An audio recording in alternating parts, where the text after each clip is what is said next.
Сәлем достар. Ұзақ күткен Чеболь против детектива дорамасының соңғы бөлімін қысқаша мазмұндайтын боламын. Ал кеттік ендеше. Бұдан алдыңғы бөлімнің соңында түн ортасында Канхёнға белгісіз бір адам хабарласып, мен Орион ұйымынамын. Сізге бәрін ойындап, маңызды дәлелдерді бергім келеді. Қазір кезейік дейді. Канхён келісілген мекенжайға тез жетіп, әлгі адамды таңға дейін күтеді.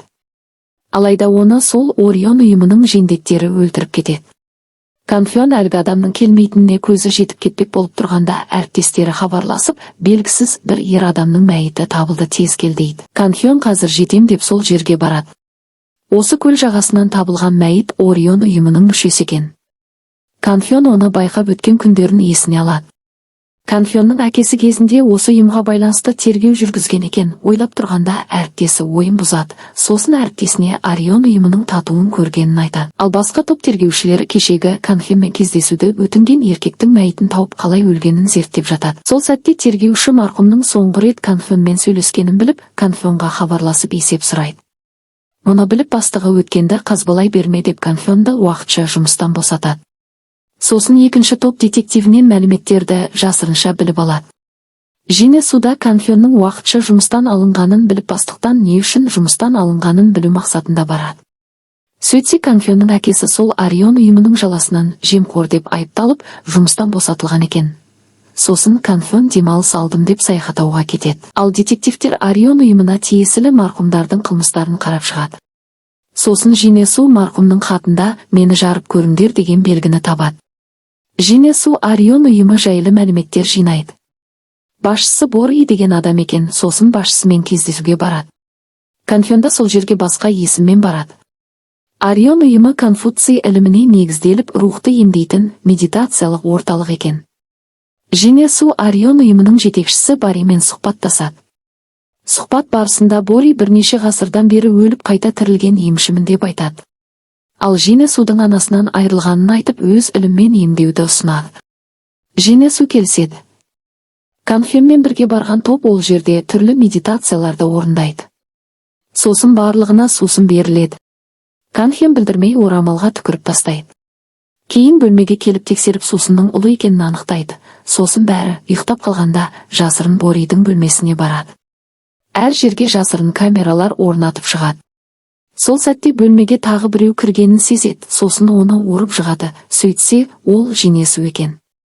Бір-бірін көріп не істеп жүрсің деп сұрайды. Сосын екеуі де бұл жерге келу мақсаттары бір екенін біледі. Кейін екеуі Бориді қалай қолға түсіреміз деп жоспар құрып тұрғанда, бөлмеге Орион ұжымының жендеті кіріп келеді. Канхён тез тығылып үлгереді. Ал Жинесу қарным ашты, тамақ іздеп жүрмін деп сылтауратып алдап асханаға алып кетеді. Канхён сол сәтті пайдаланып құтылып шығады. Канхёнды сол жердегі іс басқарушылардың бірі ұстап алады.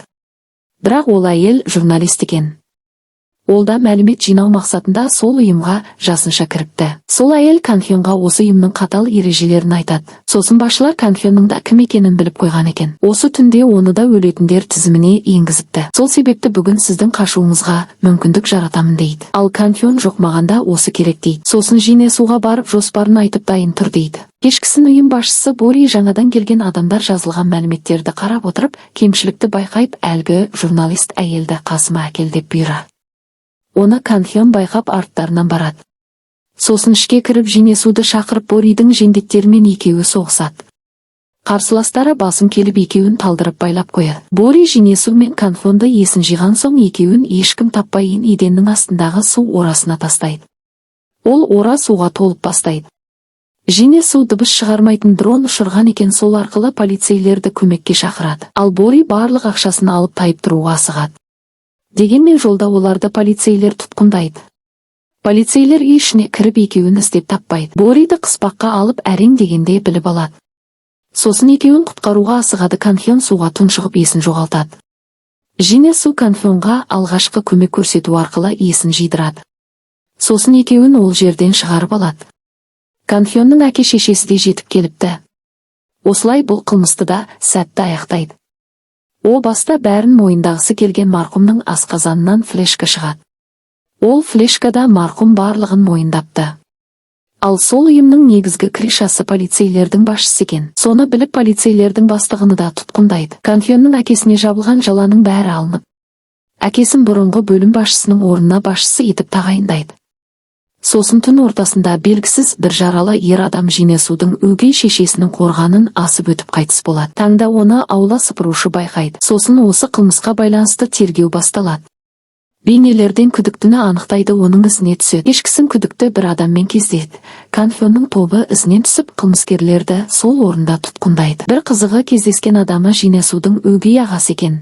Багаждан ес-түссіз байлаулы бір әйелде бар болып шығады. Әйелді жедел жәрдем әкетеді. Сосын Жинесудың ағасымен әлгі қылмыскерді тергеуге алады. Жинесудың ағасымен жәбірленушімін деп сытылып келеді. Ал көлік жүкханасынан табылған әйел Жинесудың өгей анасының құрбысы екен. Сол оқиға қалай болғанын баяндап береді. Әлгі ауладан табылған марқұм Жинесудың өгей анасының ойнасы болған екен. Әйелді қорқытып ақша алып жүреді екен. Тағы да ақша сұраған үшін құрбысының таныстарын жалдап еркекті қорқытып қоймақ болыпты. Бірақ ол жалданған жендеттер әлгі марқұмнан жаңағы құпияны біліп алып, еркекті өлтіріп, құрбысы болған әйелді ұрып талдырып багажға салыпты. Сосын қылмыскерге Жинесудың ағасының танысы келіп келісілгендей, ініңді Таиландқа ұшырып жібердік, енді уәдеңде тұр дейді. Сөйтсек, өгей ағасы мен қылмыскер екеуі келісімге келген екен. Өзінің шын әкесін өлтірсең, інің екеуіңді қомақты ақшамен шет елге шығарып жіберемін деп. Бірақ жоспарлары ойдағыдай болмай қалыпты. Сол себепті барлық айыпты қылмыскер өз мойнына алып, кім жалдағанын айтпай қояды.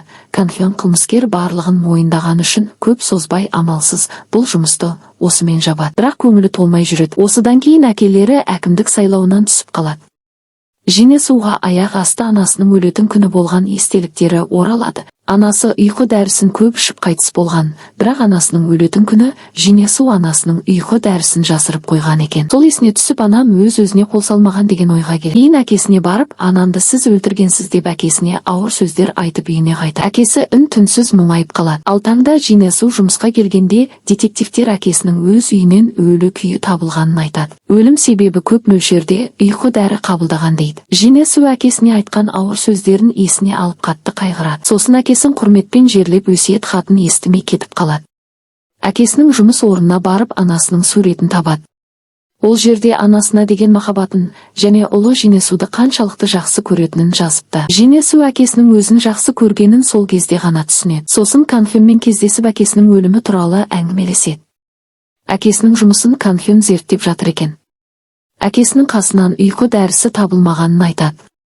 Анасының өлімі жайлы архивті ақтарып тұра, солай ұйқы дәрі табылмағанын көргенін айтып барлығы күдікті дейді. Ал Жинесу анасы өлерінен алдын үйге біреу келді, бірақ ол адам кім екені есінде жоқ дейді. Кейін Жинесу сол күнді есіне түсіру мақсатында бұрынғы психиатрға жүгінеді. Ол келісіп, сол күнгі естеліктерге оралып, үйіне сол күні кім келгенін біліп алады. Сосын Канфёнға барып, сол күні үйіне өгей анасы келіп, өз анасын соққыға жығып кетіп қалғанын айтады. Өгей анасы ұлының сол күні түнде сыртқа шыққанын біліп, әкеңді сен өлтірдің бе дейді. Ал ұлы, иә, сіз өзіңіз осылай өсірдіңіз.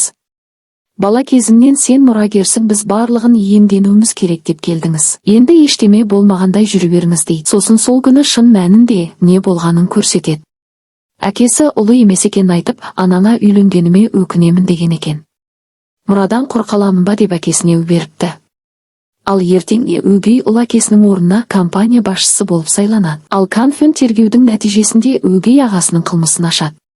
Жинесу осының барын білген соң ағасымен кездеседі. Сосын ағасынан есеп сұрайды. Ағасы мойындайды.